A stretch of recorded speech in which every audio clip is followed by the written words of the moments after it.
Hello once again, watchers of good anime. My name is Nick Pell, and these are my picks for the best anime of the fall 2019 anime season. Now you're going to see two types of videos similar to this, pretty much back to back over the next day or so. We're going to do this one, where it's like the best of this fall season, and then I'm going to be doing one very similar, which is the whole year, so all 2019.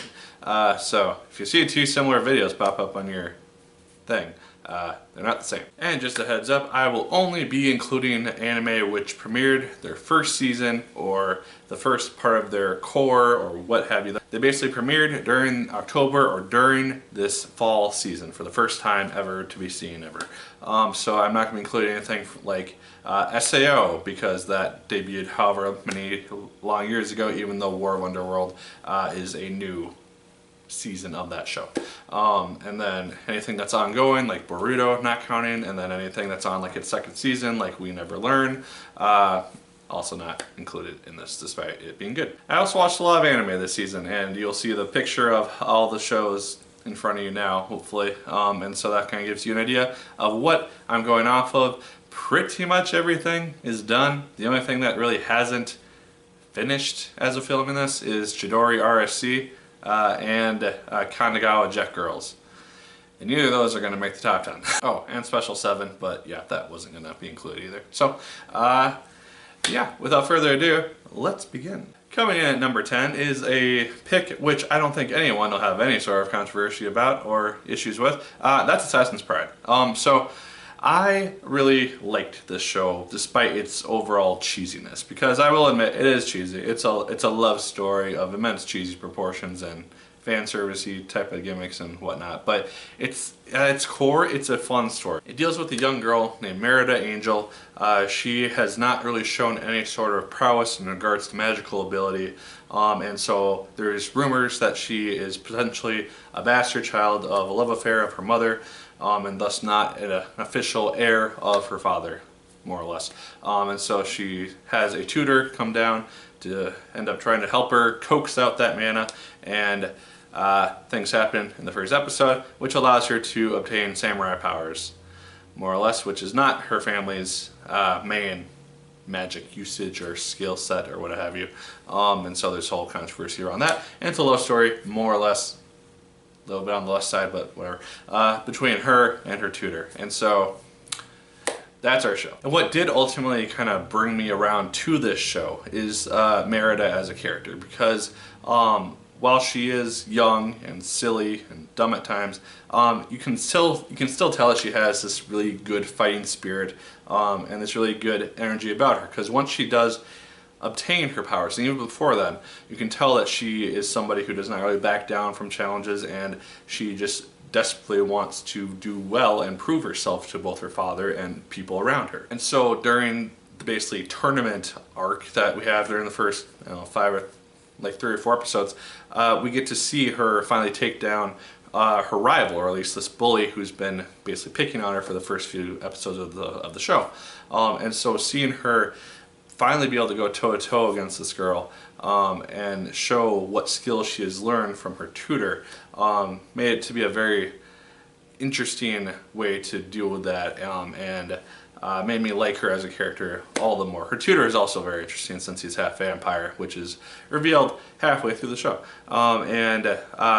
Once Merida finds out about that, they have basically this pact that more or less forms where if she tells anyone, he'll kill her. But since she doesn't, they can just kind of grow closer, and she'll keep being trained by him, pretty much. So it's not really of immense consequence at this point. But I would find it kind of interesting if the show was to go on somehow for like many more seasons, or if the manga or light novel or whatever the source material is for this goes like decently far into the future, where she's like, I don't know, in her 20s or something, and she ends up becoming like this great ruler, this really powerful person in society. If she does eventually end up becoming an antagonist to Kufa, who's her tutor, that would be really interesting to see them kind of end up on opposite sides eventually, and her being somebody who was trained by him, now having to hunt him down. That'd be kind of interesting, I think, as an ultimate way of kind of bringing the show to its head. I don't know if that'll happen, but it'd be kind of cool. And just kind of, I see that I'm laying that groundwork here and there with certain dialogue, and it was just something which I really enjoyed watching overall, because I think the animation's generally pretty good. I can't tell it's bad animation, to be frankly honest. I see people comment on other shows that like, oh, that episode was crap, like Burrito Stuff or something, and it's like, looked fine to me.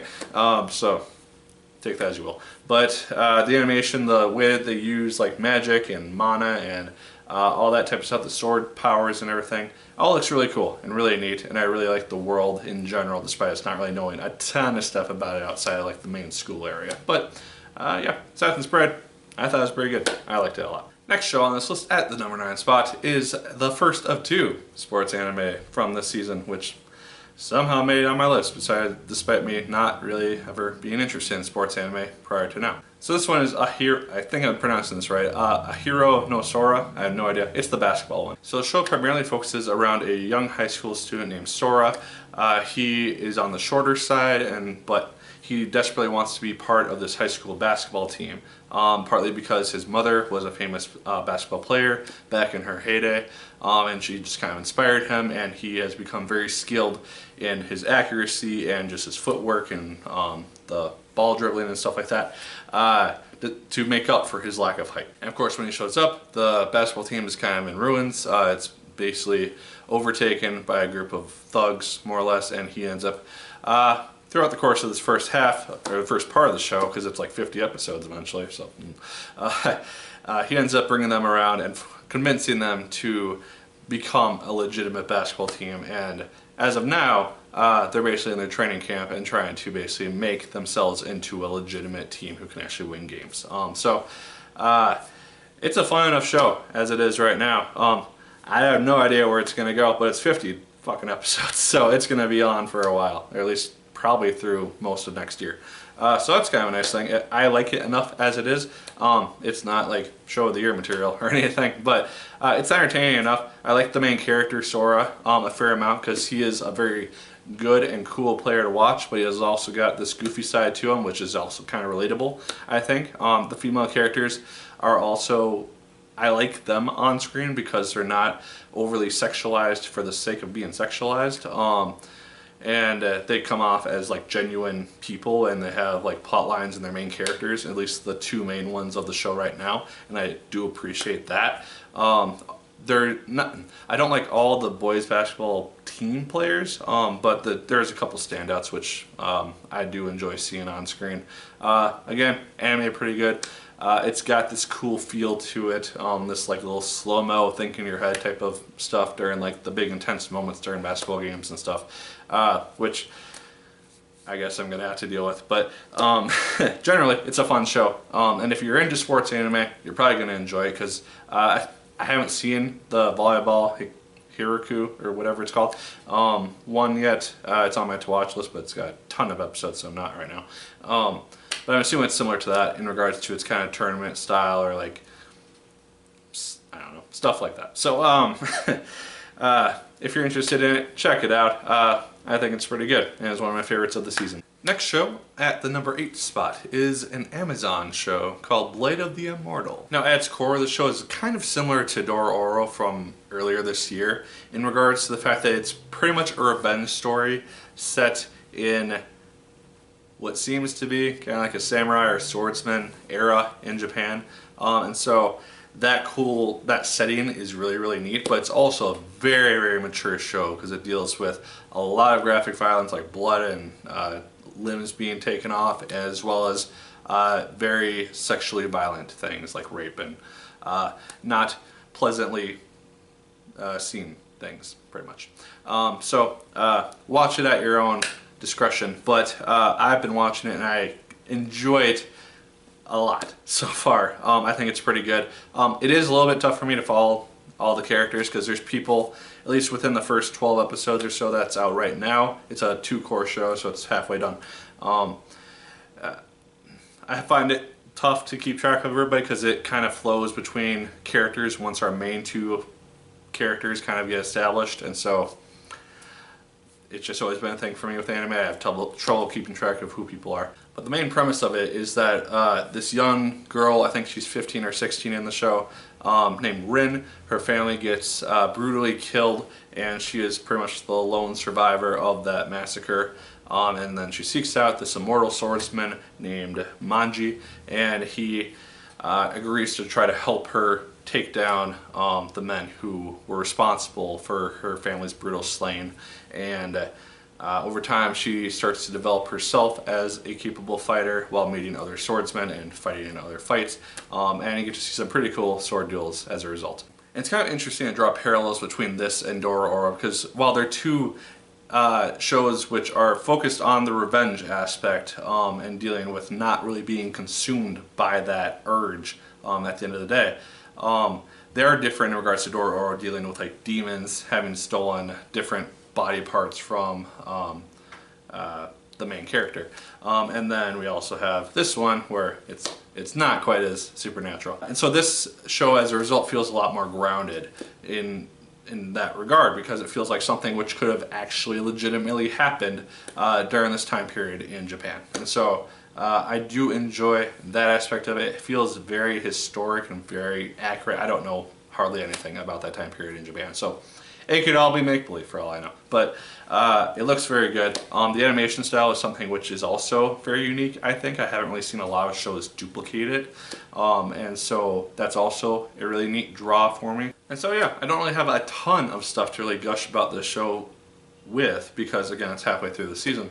But from what it's done now, like I said, it's very realistic, it's very grounded, and it's a really fun time to watch if you can handle the material. So yeah, check this thing out. It's on Amazon Prime, so if you have that, check it out.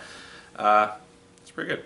Number 7 on this list is going to be Welcome to Demon School, Aruma-kun. So this show focuses on a young boy named Aruma. He is basically kidnapped from the human world and brought down to the demon world to serve as the grandson of this demon named Sullivan. And you would think that'd be a horror anime, but it's also really not, because Sullivan basically treats Aruma as his grandson, and so he's praised with gifts and he gets to go to school, and that's where the majority of the show takes place, with Aruma being thrown to a school full of demons and trying to not get ousted as the one human amongst them. And so as you expect, this show has a lot of comedy to it. It's a very funny show, and seeing Aruma having to deal with these various situations is very fun to see play out. I do feel like this first half of the show, because it's again a 2-cour show, it is kind of serving as a setup for whatever the second half is going to be, because it's done a lot of introduction stuff so far, and kind of establishing who the main trio of the show is going to be with his best friends, and now setting up whatever club he's going to be a part of with this most recent couple episodes. So I'm assuming that there's going to be a grander storyline sometime down the line, hopefully. Otherwise it's going to get kind of boring quick. But thus far, with it being halfway done, I do enjoy it quite a lot. It's one of those the Saturday shows which I do look forward to watching pretty quickly, or as soon as I can, because of how entertaining it is. And despite being a comedy, it does have some really cool magic fights and battles and things of that sort as well. It's not really traditional, like you don't have people fighting to the death or anything, but they do take everyday activities such as like something like dodgeball and make it into a massive game to decide what kind of power level you're at, and whether you're capable of rising to a new demon rank. And so that was one of the coolest scenes for me personally. I kind of ended up standing up just when I was watching it, just because of how cool it was, seeing Aruma like use his power to just throw the ball back and just do this massive cool counterattack. It was cool, and it's one of the things which made me like the show, and see it not strictly as a comedy, despite having many comedic elements and being a comedy at heart. It does have some cool battle moments, and so I'm hoping that it gets to focus on those in the second half of the season. So, yeah, welcome to Demon School, Aruma-kun. Also, pretty good. Next up on this list is Cautious Hero. The hero is overpowered, but overly cautious. This is the first isekai which made its way onto this list, and I actually enjoyed the show more towards the end of its season than at the beginning, because at the beginning it seemed like it was going to be just kind of a silly concept where you have this this overpowered protagonist who's just super cautious at every encounter, just basically lays down massive power and spells to take down a single slime, things like that, and he just acts like a dick to the goddess who is helping him out. But by the end of this show, it actually adds a lot of context to Seiya's character, Seiya's the main hero of the show, and his just the reason that he does things, like even just laying down multiple spells to make sure things are dead. It adds context to why he does that, whether he himself knows really why he is doing it, why it's so instinctual for him to do it, based on something that happened in his past. And I really enjoyed that added context because it adds just a lot of depth to his character. It makes you just understand him a lot better. Main plot of the show, if you are not familiar, is that we have this hero named Seiya. He is summoned to help conquer this S-rank demon world and save it from the Demon King. And as a result, he has to go on this adventure, and he's just being super cautious about it. But the thing which is unique about it is, aside from other isekai of the same general nature, is that the goddess that he travels with allows him to go back to the god realm, which I think is kind of a neat twist, where he's able to interact with various gods and goddesses to help him get stronger and learn new abilities. It's just a really cool thing for somebody who is already generally as powerful as he really can be. He learns all these new skills so that he's able to conquer his foes better, and just be a lot more cautious and fully prepared during his big fights throughout the course of the anime. And so I did like that aspect to it, where even the most like seemingly hardcore or threatening gods and goddesses that he decides to train under, they seem like massive threats at first, and then they spend a couple days trying to train him, and they just get their whole personality changed as a result of Seiya's just super hardcoreness. So that adds another level of comedy to it for me personally, and had me laughing a number of times throughout its run. The show does actually get kind of emotional towards the end as well, especially, like I said, the last 2 episodes, where it adds more context to Seiya's character, as well as just like the last episode in general, because spoilers for that if you haven't seen it.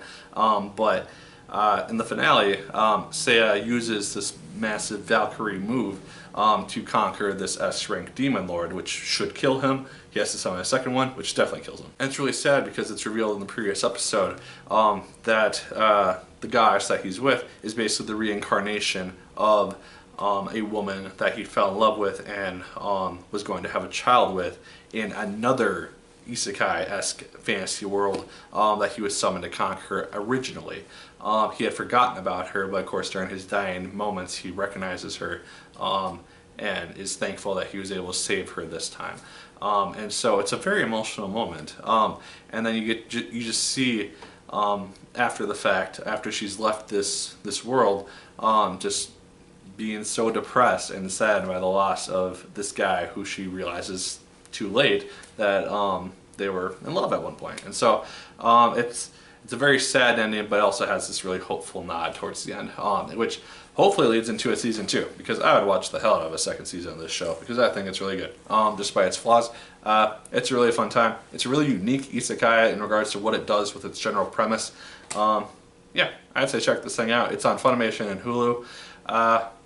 Very good. Number 5 on this list is going to go to Outbursts Dreamer Boys, which was the one high-dive show which made its way onto the list. And the main reason that I was drawn to this show and really just fell in love with it as much as I did was because it reminds me of another show which is a favorite of mine called Love, Chinibo, and Other Delusions, which had a very similar premise of some characters basically believing that they have fantasy powers, and having one like reality-based protagonist who is very much against this and yet becomes infatuated with the group as a whole. The only difference with this one is that it has a gender role reversal in that instead of having a male protagonist dealing with female classmates with these delusions, is instead of female classmates dealing with male classmates with these delusions. In this case, it is a group of guys called the Hero Club. And what they do, essentially, despite their personas, is they go around helping students and other people who need their help with various tasks with said tasks. And so they're just kind of like just basically going around doing good deeds for people that need it. And it's really neat to see the main character of the show just kind of drawn into these guys, because while they do seem a little bit off-putting, she's very put off by them initially. Just seeing them do more good things and growing closer to them overall, you can see her just becoming more and more integrated into this group, and it's a really cool thing to see play out over the course of the show. And then just the finale of the show as well is actually kind of intriguing. It makes me really want a second season at some point or in some capacity. There's this eventual conflict where they're trying to capture this penguin who ends up in a pool, and in order to do it, it almost seems like they somehow activate, or at least the female protagonist of the show, the one person who is not under any sort of these delusions really. She just ends up being a good part of the club and kind of its president or secretary, more or less. She seems to activate some sort of ability, and so it's kind of a neat little twist on it, where the one person who is not really under any of these delusions possibly has their own powers and untapped and hidden powers. And I think that'd be a really cool thing to explore if they ever want to go that route, or just like look into it a little bit further. So I really enjoyed the show. I think it's a fun time.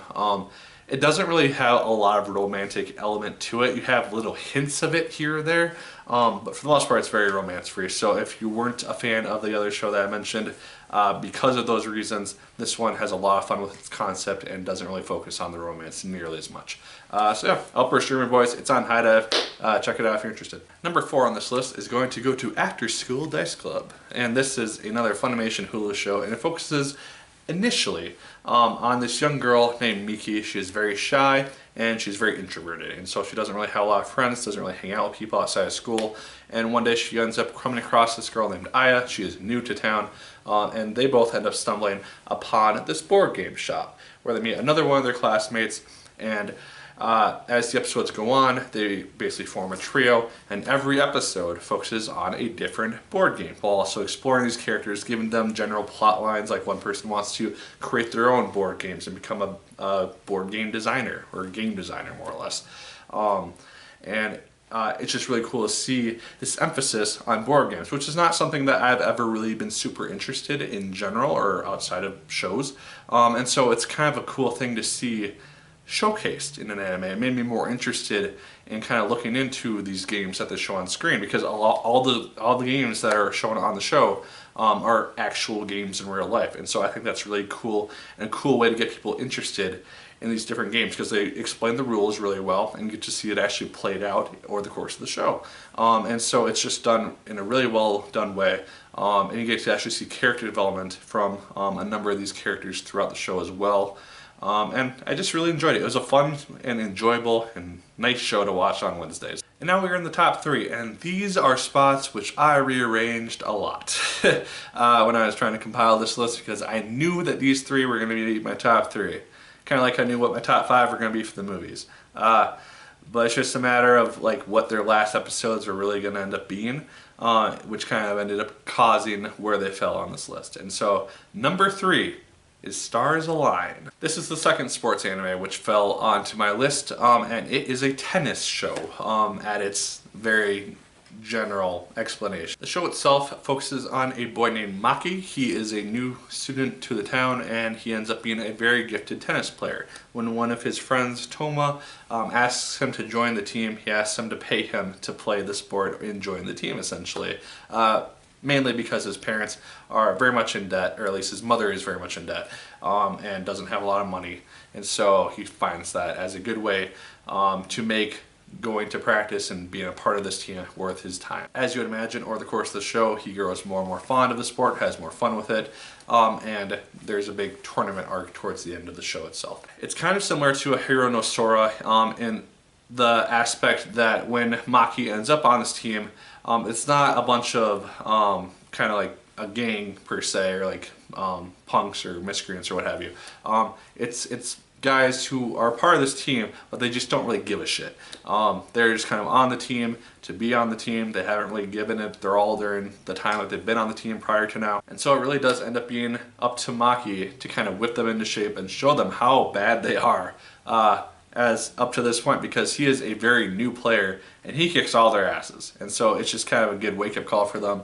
And it's cool to see this team develop and evolve over the course of the show. However, that's not all that this show is, because it has some dark tones to it, which was also partly why it came so high up on this list. Because despite it just being a sports show, a lot of these kids have really bad family situations. Maki in particular, he has a dirtbag dad who will break his tennis racket and take money from his mom, and just not a great person overall.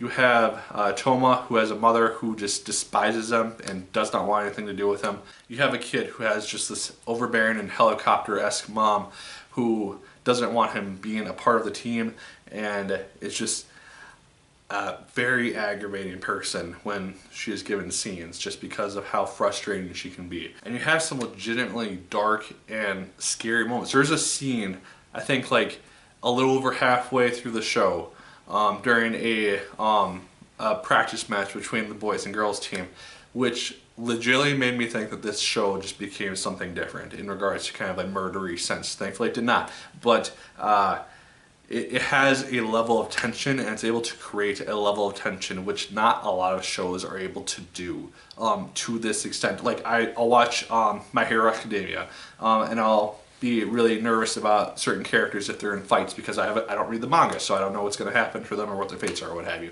But this is a very different show because it's set in reality, or a version of a similar reality, and you just see different sides to these certain characters, which can lead you to think that they're going to do some bad things at times. And I don't want to go into super big spoilers on it, but it's really well done when it goes to that extent. The tennis matches are also really well done as well. I knew nothing about tennis, essentially, before watching the show, and now I'm kind of somewhat interested in it. I'll never play it, but I'm interested in it. The one downside, not to the show's fault, but it leaves on a massive cliffhanger with its last episode.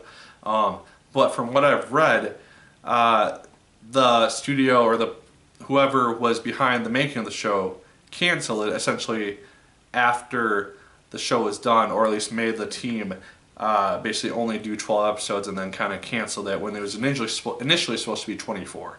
And so, to my knowledge, at least from what I've read, we're probably not going to see the finale to this, at least in anime form, at least anytime soon, which is a damn shame because it's so good. And that's partly why it's only at number 3 and not like number 2 or 1, because of the cliffhanger ending, which possibly won't get resolved. It's again not it's not the fault of the show or the production team or the guys who worked on it or whatever.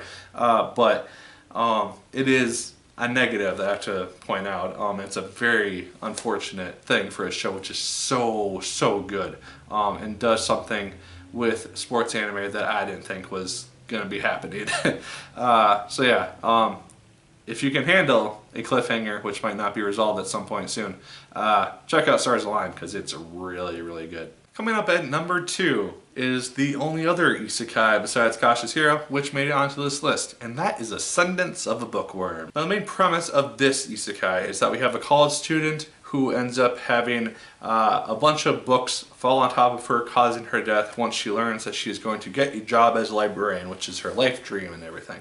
And so when she is reincarnated into this world as a young, sickly girl named Mine, in a world that doesn't really have a large amount of books to her disposal, she decides that she is going to create said books, and goes on, not a journey, but it's kind of similar to Dr. Stone in that sense, in that it takes a lot of time to explain what or how she's going to create paper and how she creates various different intricacies which are more commonplace in our reality, which she just knows how to do, as opposed to just things which don't exist in this world as of now. And so she comes up with these everyday ideas which are new, crazy things which this world has never seen. And so it's a very cool show in that sense. It's also a very charming show, which also deals with the idea of a character being reincarnated into someone else's body, which is the first time I've seen that done in an isekai. Because about halfway through the show, when she is starting to be able to finally work on paper and starting to put together her books and everything, she is working with a young boy named Lutz, and he starts to become suspicious of her because of how many things that she just knows, how she is now talking, and just how she starts to carry herself as opposed to how she did before this young girl inhabited her body.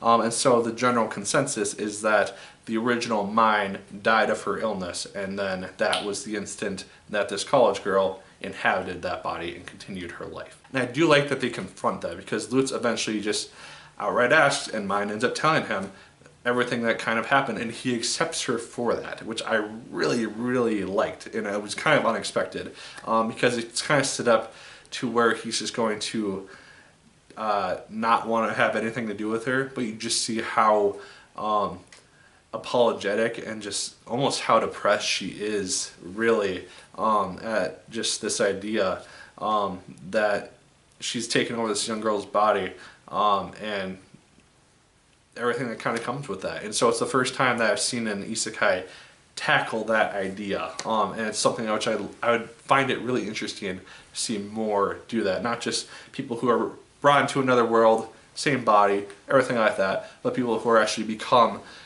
already existing characters in this society, seeing how that's all dealt with. That's kind of interesting to me. It also plays with the idea of magic and mana to a very loose extent, because I'm assuming that we'll get more into that stuff with Season 2, which has already been announced. Because Mine has something called the Devouring, which is basically this fever which rises up into her body and basically causes her to break out into a fever which is life-threatening. And the idea, as explained throughout the season, is that as it begins to intensify within her, her life is at risk unless she has a magical item which can basically take up that extra magical power and dwell the Devouring for a time. And so yeah, Ascendance of the Bookworm, I am very excited for the second season of this show. I think it's going to be really interesting to see where it goes from here, because a lot of the show has just been kind of all a flashback, because the first episode kind of shows us where she ends up, and then it's basically looking at her memories from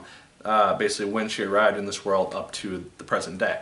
So I'm assuming that we will not have that happen again, and so we get to see what happens past that point. So yeah, Sense of a Bookworm is actually quite good, and I really like it a lot. And the #1 show, which has actually been in my #1 spot for the entirety of the season since the show started airing, and that is Oresuki, or Orisuki as I was calling it. Are You the Only One Who Loves Me?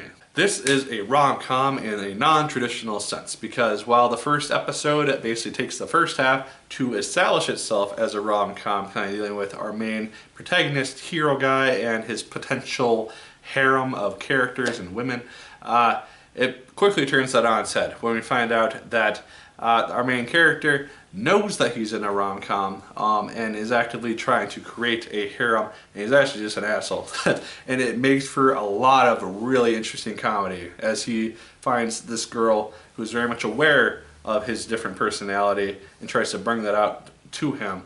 And it just allows for a lot of really comedic situations to take place over the course of the show. And that's mainly what made me love Oresuki as much as I did, because it just takes all these natural conventions with all the rom-coms that I've seen thus far and just kind of just throws them out the window, with like the supportive best friend and the best friend from childhood girl who's eventually going to fall in love with you, and like the class president, and the girl in the library, and the reporter, and just all these different character tropes, and just takes them in different directions than you would really expect. It does kind of play into it a little bit midway through, like it sets itself up to do just this really interesting thing, and then kind of backtracks a little bit, but then the ending just goes full force into the unconventional stuff, and makes you really like it. And I guess the show is going to be concluded in OVA later next year or something, so I hope that shows up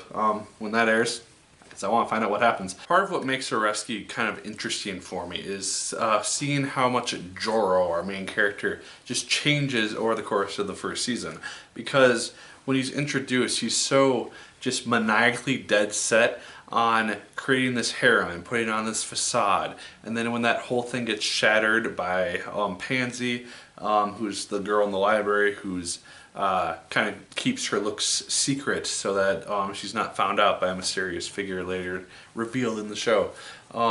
It just kind of all collapses in on itself, and eventually he's exposed, and by being able to reveal and act like he actually wants to, like his true personality, it allows him to become closer to his best friend and to his lovely harem cohorts, and you just see him evolve throughout the course of the show into a better person, almost as he begins to just, again, be more open with other people and with himself. And you see the other characters evolve as well throughout the course of the show, just gaining more confidence in their respective areas, and being able to just do more things and become more interesting characters. And probably the best comedic aspect of this show is Bench Coon, more or less, because there's this bench which shows up just comedically throughout the show whenever any character needs to do a confession, because it's just the funniest part of the show, honestly, because the first couple times it happens,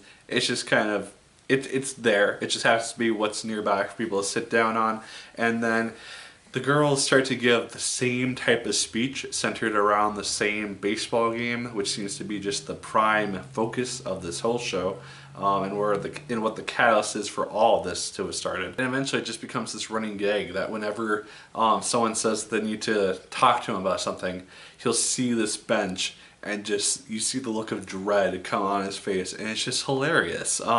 And eventually he just is able to predict what these girls are going to talk about, what they're going to say, and you can hear his inner monologue throughout the course of the show too. It's just hilarious. This was easily the funniest show of the season for me, and probably one of the funniest shows of the year, to be quite honest. Just again because of how unconventional it is with its take on the rom-com formula. Because, like I said, it does have some aspects of that. It doesn't shy away from it completely, but just the way that it is able to make itself differentiate and stand out from the other rom-coms, it just works really, really well. And its last episode is just really good because there's always the stereotypical thing, which I noticed in a bunch of shows after this last episode, other shows that I watched, which are on this list, where in the last episode, they're in like some big epic victory thing or like a final battle scene or what have you, depending on what the show is. They'll start playing the theme song of the show in the background, and Oreski does that same thing when it seems like Joro has claimed victory and is going to win the heart of Pansy, so to speak. And that also gets just turned on its head, and it's great, and it just is comedic gold sometimes with this show. And there's a reason why I just loved it immensely from the first episode up to its last. And yeah, it's hilarious. It's very unique. It's very good. And if you have not watched this, definitely check it out because it's well worth your time. Yeah, it's really good, and I hope that LVA shows up sooner than later because I really want to see how this thing plays out. But those are my thoughts on the best shows of the fall 2019 anime season. Let me know your thoughts in the comments down below. What shows did you like the most? What did you like the least? I'd be very curious what your thoughts are on all of those. Make sure to like, favorite, comment, and subscribe once again if you choose. I appreciate it immensely. Follow me on Twitter as well as on Kitsu if you have that app, because I'll put the link to it in the description, and because it's a really useful app for following anime and whatnot. Yeah, as always, my people, I will be doing my top 10 anime of the year video very shortly here. Hopefully not nearly as long as this video ended up being. But yeah, as always, my name is Nick Pell, and once again, keep on watching.